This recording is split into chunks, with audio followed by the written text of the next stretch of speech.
po kayo. 17 na po. Kakapatukan yun. Oh, dahil sa buhok yan. Wala po ano ano. First time ko po sumali dito eh. First time ko rin po kayo makita. First time ba ko namin kayo Diba? Ano po, ilan po ang anak? Dalawa lang po. Dalawa ang nag-aaral sila. Opo. Third year college po isa. Isa po.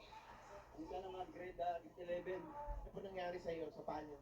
Medyo namalis po po. Namalis na kayo kayo gano'n lang po. Tagal na po eh. Ano po kayo nag-maintenance? Meron po maintenance naman. Check up po ako. Kayo na stroke kasi kulang sa tulog, hypertension. Lagi kayong galit. Hindi po. Ano? Yung bang pinag-umpisahan ng hypertension? Ha? Napagtanda? Napagtanda daw. Sabi ko nga sa'yo, Paolo eh. Lagi tayo maglaro-laro ng jackstone. Ayaw niyo ba? Ayaw niyo ba tumanda? Ang dalawa? Ayaw niyo ba tumanda? Mula ngayon, iinom tayo ng tubig sa chupon. Ayaw niyo tumanda. What? Tananda. Kasi sabi niya, ganun na daw ng pagtanda. Yung kaya ganun pala sa naglakad ngayon. Na mild stroke siya. Mild stroke. Sino sisiga? Ayun kasi, ayun, nagluluto sila. Na? Ang bilis maluto niya, tingnan mo yung sinayong apoy. Oh. Nada na niluluto niyo, kanin. Kanin yan. Sa inyo yan. Pero pinakausukan lang, no?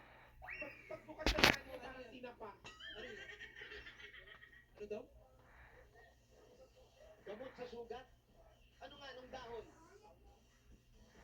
Daw ng? Ha? Iba. Dahon ng iba. Ano yung iba? Anong iba? Kasama ni Adan. Kamyas daw, kamyas. Kasama ng cheese. Ano yan? Yung iba, ilonggo yan. Ilonggo ka to. Kung dito sa Manila, kamyas yan, di ba? Kamyas. Ilonggo ka to.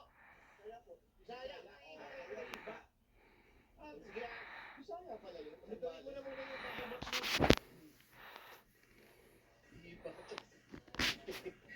Mayor,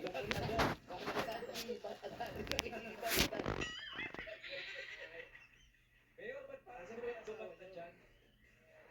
Saan po yan? Ito